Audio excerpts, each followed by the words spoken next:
books that I think I would enjoy and adding them to my TBR. So I'm gonna keep talking about books. So hopefully one person enjoys, because if one person enjoys these videos, then I'll feel like I've done something worthwhile. But quickly, I'm going to recap the books that I read in January, because I didn't do a full, like, true reading wrap-up for January. We're going to go through those quickly, and then I'm going to talk about the 11 books that I read in February. So, to quickly recap the books that I talked about in my last video, I read Funny Story by Emily Henry. I read All Fours by Miranda July. I Who Have Never Known Men by Jacqueline Harpman. Monstrilio by Gerardo Simano Cordova. And Long Way Down by Jason Reynolds. So, to get up to speed, to finish out January, I listened to the audiobook of The Frozen River by Ariel Lawhorn, and I gave that a 2-star. I didn't hate it as I was listening to it. It was engaging, it was good. But I found myself getting very frustrated with how, like, this is gonna sound bad, but how, like, what a girl boss this main character was, because, like, although there were fantastic trailblazing women and women who stood up for women's rights, in this time period, I don't think that women were, like, routinely, like, standing up to their husbands and, like, with equal partnership. And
goodness, I don't think there was a point to this book.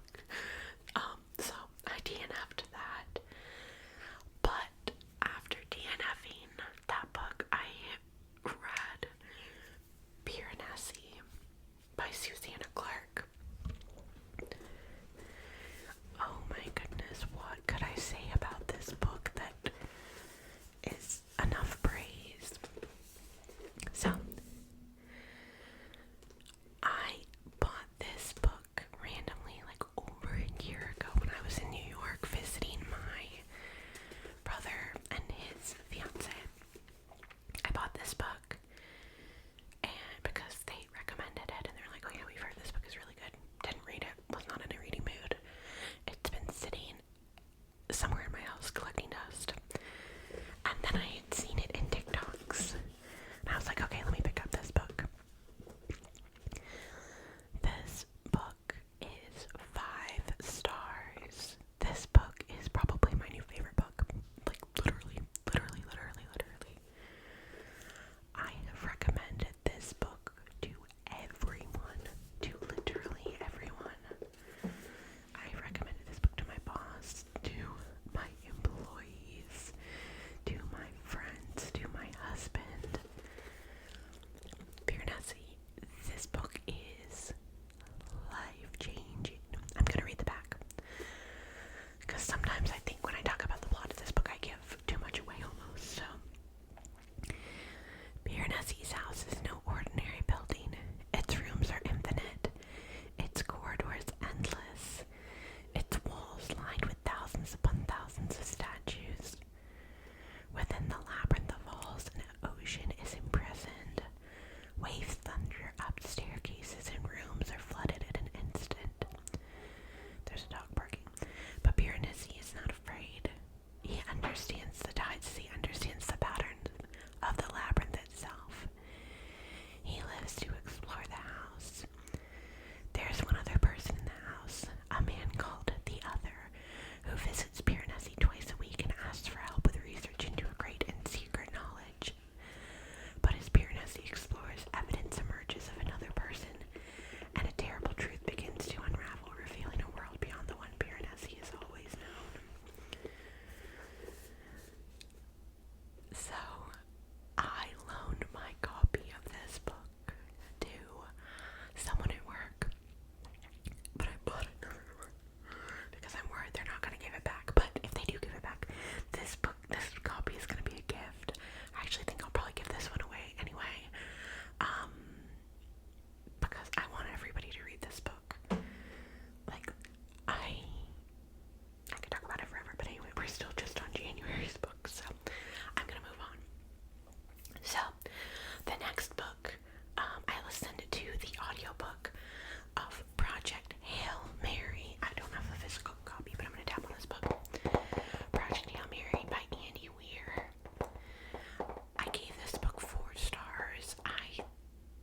I've been teetering with the idea of, 4 stars or 5 stars, but I do think that I didn't love it quite as much as some other of my 5-star reads, like Piranesi or Monstrilio or some of the other books we're going to get into, so I feel a little bit better giving it a 4-star, but this is really definitely become a sci-fi classic.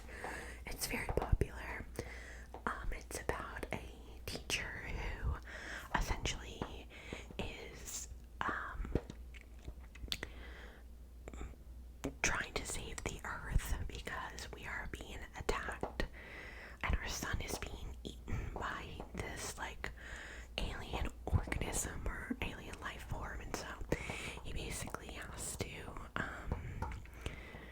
really figure out what's going on, and the story is told like in present day and in past and like memories, and he doesn't have his memory at the start of the book, so he kind of has to remember bits and pieces about his life to help him figure out like who he is, what he's doing, what the mission is. So hopefully I haven't given enough away or too much away. But yes, that is Project Hail Mary, and that was the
now you're supposed to care about something else entirely. Anyway, I'm probably so bad at summarizing my thoughts on these books. I'm trying not to spoil anything, but it's hard. But anyway, 11/22/63 follows, what is his name? Jake, and he essentially gets taken to a portal to the past, and it's about him trying to stop a big event in history from happening,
years ago now. I watched that randomly just because it was on HBO, and I never read the book, didn't know anything about the premise, didn't know anything about Susanna Clark, and the series is so good. Please, even if you can't get into the book, watch the Jonathan Strange and Mr. Norrell BBC series. It's like a 7 or 8 part series, and it is fantastic. It is fantastic. It is like, I mean, everything the BBC makes is like so good. So I listened to the audiobook, and I'm gonna say I gave this not 4 stars, sorry. I gave it 5 stars. Now, this I can't talk, I'm too excited. This book is verbose. This book is lengthy. This book tells so many side stories and anecdotes, and there's footnotes and backstory and all these things, but I loved it. It had such the feel of classic British literature. It was so, like, interesting. I can't recommend it enough. I'd say, listen to the audiobook, because this is over 1,000 pages long, and I was able to listen to the audiobook in, 2 weeks. So the premise of Jonathan Strange and Mr. Norrell is that that in England, magic has become extinct. No one performs magic. Any magicians that exist are simply theoretical magicians. They are not practicing magicians until Mr. Norrell basically performs feats of magic. And Jonathan Strange is also a magician as well, who comes up after Mr. Norrell and is his apprentice or his pupil. And it tells their stories. It talks of fairies. It talks of the greatest magicians of all time. It's, gosh, I don't even know what else to say. It's fantastical. It is engaging. The characters in this book, they're not really likable. They're not very likable, but it's still such a fun listen and such a fun read. Susanna Clark can do no wrong in my eyes. I want her to publish more books, but it's definitely quality over quantity. She has one more book, which is a collection of short stories that I own but read in February, called The Ladies of Grace Adieu, which is a collection of short stories. There are some short stories that are referenced in this book, so it takes place in the same world as this, but that is Jonathan Strange and Mr. Norrell. So then, after that, I read so many good books this month. I read so many good books this month, because after the Song of Achilles and Jonathan Strange and Mr. Norrell, I read Circe. Oh my god. This book was so good. I want to reread it already. Five stars, easy 5 stars. I adored this book. This is again by Madeline Miller, who wrote The Song of Achilles. It tells the story of Circe, who I'm not gonna ever. So Circe is the daughter of Helios. She is essentially a witch. She can transform rivals into monsters and menace the gods themselves. So she gets banished to an island. She is living in exile, which in my mind, I knew that when I was reading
obviously